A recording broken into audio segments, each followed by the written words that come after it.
Salve, salve galera! Tudo bem com vocês? Aqui é o professor Fernando com conteúdo de Química da segunda série do Ensino Médio Normal da Secretaria de Educação do Estado do Rio de Janeiro.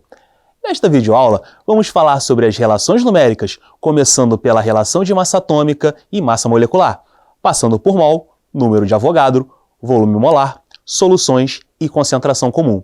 Esperamos aqui contribuir com seu desenvolvimento e colocar você em contato com a nossa grande área de conhecimento, que é o das ciências da natureza e suas tecnologias. Bom, pessoal, a massa atômica de um elemento químico é a massa medida em U, que equivale a 1/12, 1 sobre 12, da massa de um átomo de carbono 12. Essa massa é calculada através da média aritmética ponderada das massas de seus isótopos. Como podemos ver ao lado, o exemplo do cálculo da massa atômica do elemento cloro, onde apresenta dois isótopos de massas 35 e 37, mas apresentam ocorrências diferentes, no caso 75% e 25% respectivamente. Com isso, obtém a massa que é encontrada na tabela periódica, de 35,5 U. Já a massa molecular é um termo utilizado para se referir à massa de um composto, seja iônico ou covalente. É calculada através do somatório das massas atômicas dos elementos que compõem a substância. Vamos utilizar o exemplo do gás carbônico, o CO2, onde o elemento carbono apresenta massa atômica igual a 12U e o oxigênio 16U. Como só tem apenas um carbono, multiplica-se pela massa atômica e obtém 12. Já o oxigênio apresenta dois átomos, ou seja, multiplicando pela sua massa atômica, temos 32. Com isso, o somatório, ou melhor, a sua massa molecular, é igual a 44U. Viu como é fácil? É sem mistério. Continuando a abordar as relações numéricas, temos um conceito novo, chamado mol, que é uma quantidade de matéria utilizada para quantificar as entidades elementares, por exemplo, átomos, moléculas ou íons. E segundo Avogadro, um cientista italiano, um mol equivale a 6 vezes 10 elevado a 23 entidades, onde esse número é chamado de número de Avogadro. O mol também relaciona a massa de um composto, seja de um átomo ou de um composto, chamado de massa molar, onde a grande diferença é que a sua unidade agora é em gramas por mol. Com base nisso, vamos resolver um problema? Então, pessoal, nós temos aqui um exercício. O número de átomos de alumínio presentes em 5,4 gramas desse metal é: dados, massa molar do alumínio 27 gramas por mol, número de Avogadro 6 vezes 10 a 23. Então, alternativa A, 3,4 vezes 10 a 22, B, 1,2 vezes 10 a 21, C, 1,2 vezes 10 a 23 ou D, 3,4 vezes 10 a 21. Então é o seguinte, ele quer saber o número de átomos de alumínio e ele fornece a massa para a gente. Então a gente vai colocar tudo em uma regra de 3. Logo, a gente vai verificar a massa de alumínio e em relação aos átomos de alumínio. Logo, a primeira relação que nós temos na regra de 3 é a massa e a quantidade de átomos de 1 mol. Então, a massa de 1 mol de alumínio, que é a massa molar, é 27 gramas. Já 1 mol de átomos de alumínio é 6 vezes 10 a 23. Então, o que isso quer dizer? Que em 27 gramas contém 6 vezes 10 a 23 átomos de alumínio. Então, ele quer saber em 5,4 gramas desse alumínio. Então, 5,4 equivale a X. E aí, a gente multiplica cruzado. Então, 27 multiplica X. E o 5,4 multiplica o 6 vezes 10 a 23.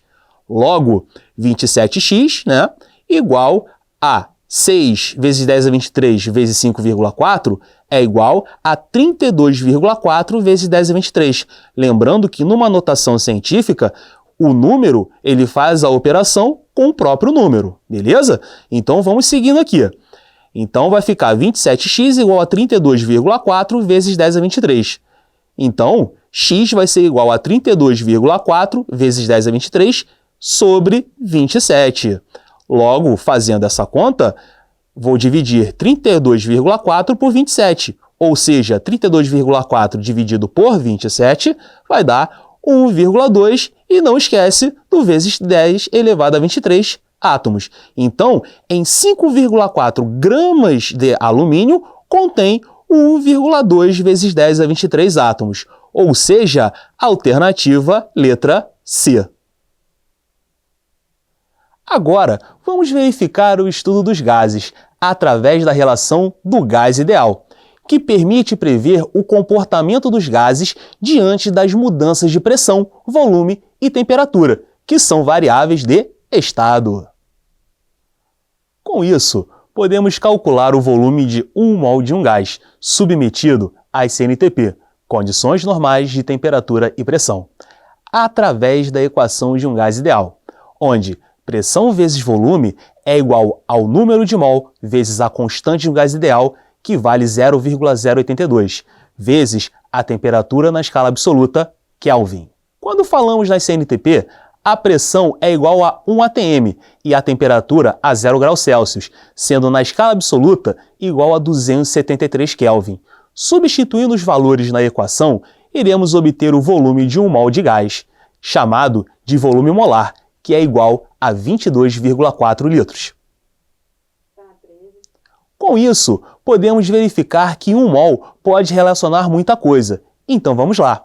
1 mol, quando relacionado a átomos, moléculas ou íons, é igual a 6 vezes 10 a 23. Já quando relaciona a massa, é a própria massa molar, que apresenta unidade gramas por mol. E quando relacionamos com o volume, é igual a 22,4 litros submetido às CNTP. Em química, quando falamos de solução, é toda mistura homogênea que apresenta pelo menos duas espécies, o soluto, que é a parte mais concentrada, e o solvente, que é a substância utilizada para dissolver o soluto, como no exemplo da mistura da água e sal, onde o sal é o nosso soluto e a água, o solvente. Vale ressaltar que a água é conhecida por ser o solvente universal. As soluções podem ser classificadas quanto ao seu estado físico, podendo ser sólidas, líquidas ou gasosas, dependendo da natureza do seu solvente quanto à natureza do soluto, podendo ser iônica quando é originada de uma ligação iônica ou molecular, oriunda por uma ligação covalente, e também pela quantidade de soluto, sendo insaturada quando a quantidade de soluto é muito pequena em relação ao solvente, saturada quando a máxima quantidade de soluto é dissolvida por um solvente e supersaturada quando a quantidade de soluto excede a quantidade máxima e que pode ser dissolvida em um solvente. E isso fica mais visível quando relacionamos com o coeficiente de solubilidade, que representa a capacidade máxima do soluto se dissolver em uma quantidade de solvente a uma determinada temperatura. Onde temos o exemplo do cloreto de sódio, que apresenta um coeficiente de 36 gramas desse soluto, sendo dissolvidos em 100 gramas de água a 20 graus Celsius.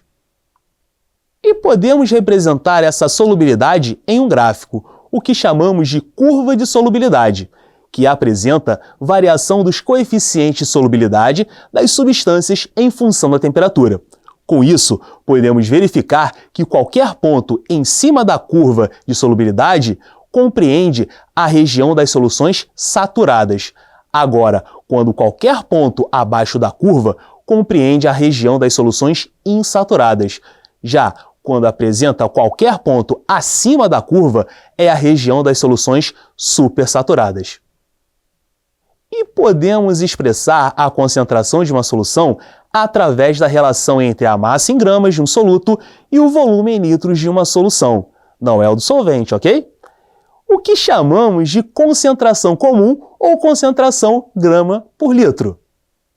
Então, pessoal, hoje nós passamos pelas relações numéricas, verificando as massas, um novo conceito, o mol, e suas características e soluções, classificação e características, Espero que tenha ajudado vocês a compreender o assunto, pois é muito importante entender o essencial para viajarmos nesse mundo maravilhoso da química. Aquele abraço, até a próxima aula!